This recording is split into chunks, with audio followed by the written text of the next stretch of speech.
West Coast Wednesday. Appreciate you all here today. It's another blessed day, right? We give thanks to God. So today I wanted to talk to you about on this West Coast Wednesday. You see my SF Giants colors. I had to get approval for this before I wore this shirt, but it was approved reluctantly, maybe, but it was approved. So today I just kind of want to talk to you real quick about what was on my mind. It's been on my mind is encouragement versus competition. Encouragement versus competition. Maybe in the world of sports, competition is healthy. Maybe even in the workforce, or maybe even in academia. But I think competition in the church can be crippling and has been crippling. Because I'm seeing a trend, in particular on social media.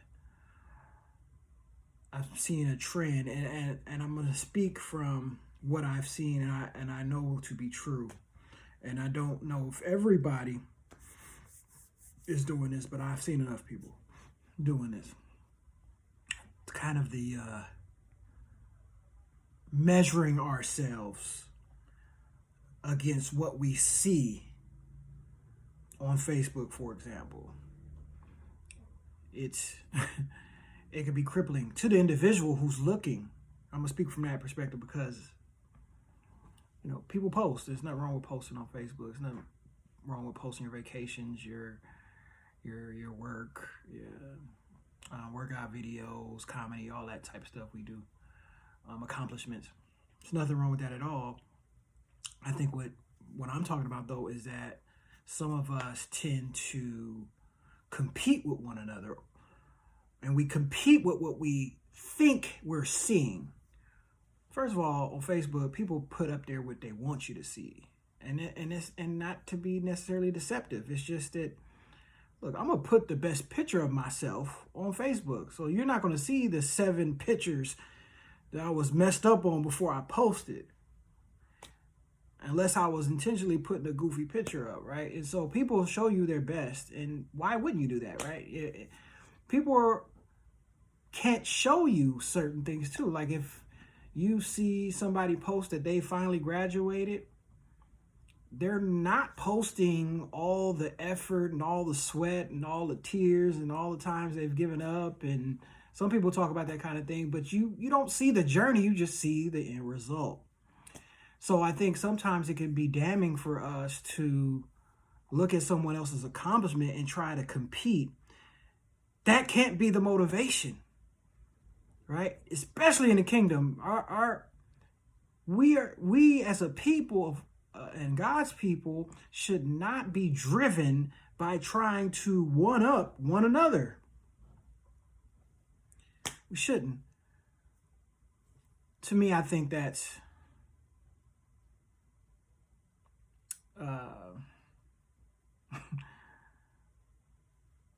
it could be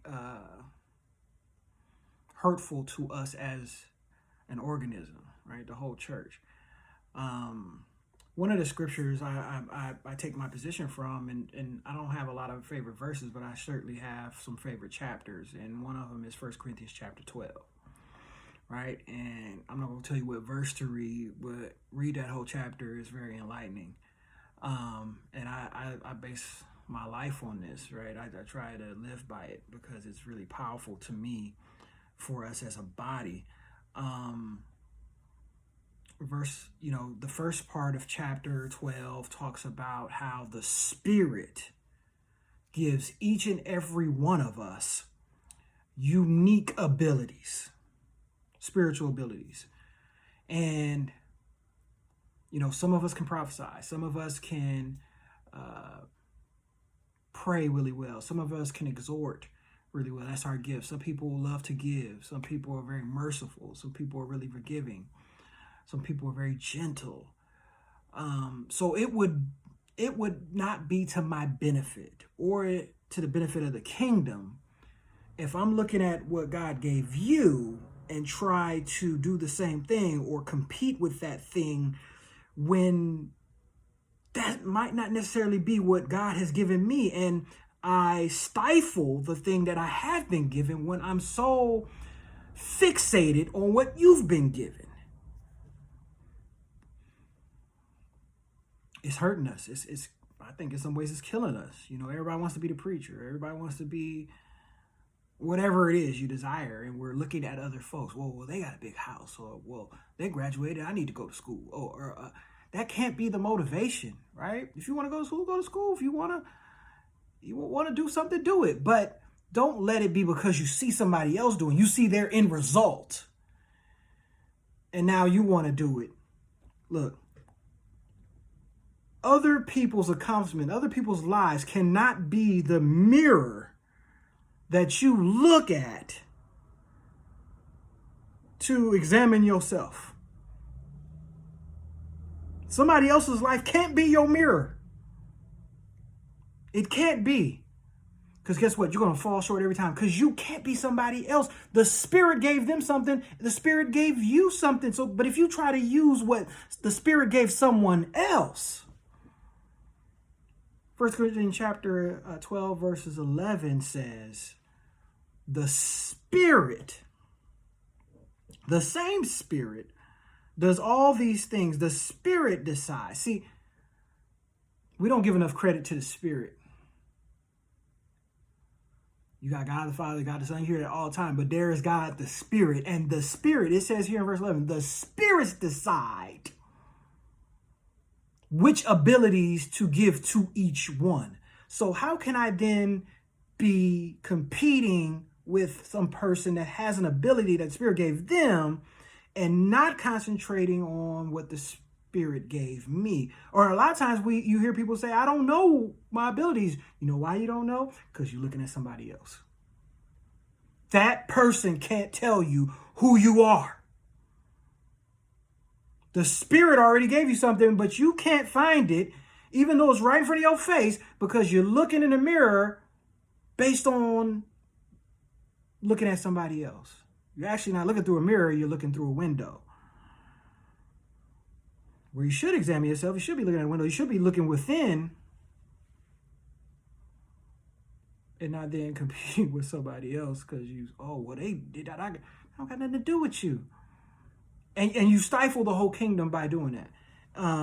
Verse 26 is another thing too, because a lot of times we get upset when we see people accomplish things, and we get bothered when we see, maybe we saw our enemy come up and we're wondering why they came up. Maybe we're seeing somebody we think less of do something that we think we can do or do better, and then we start feeling a certain way. That's not beneficial to the kingdom. And, verse 26 is my other favorite verse in that chapter, where it says, when one part suffers, all of us suffers because we're part of one body. And when one part is honored, we all should take place in that honor. If you graduate, man, I'm happy for you. If you accomplish something, I'm happy for you, because I know you used the ability that the Spirit decided to give you to accomplish that goal. And you know what? I have my own ambitions. That should encourage me to do my thing with the ability that the Spirit gave me. Not upset with you because you have accomplished something or did whatever, or looking at you because of what you have. You have it because God said they want it, because God said you should have it. And I have what I have because God blessed me with it. And I should look at whatever I have as a blessing, not measuring it to what somebody else has, because that's not for me. And if we look around, we have a whole lot, but we got to focus. So on this West Coast Wednesday, I just wanted to let us say that let's stop competing with one another in the kingdom. And we don't need to do that. And let's start encouraging and uplifting and honoring one another. I'm out.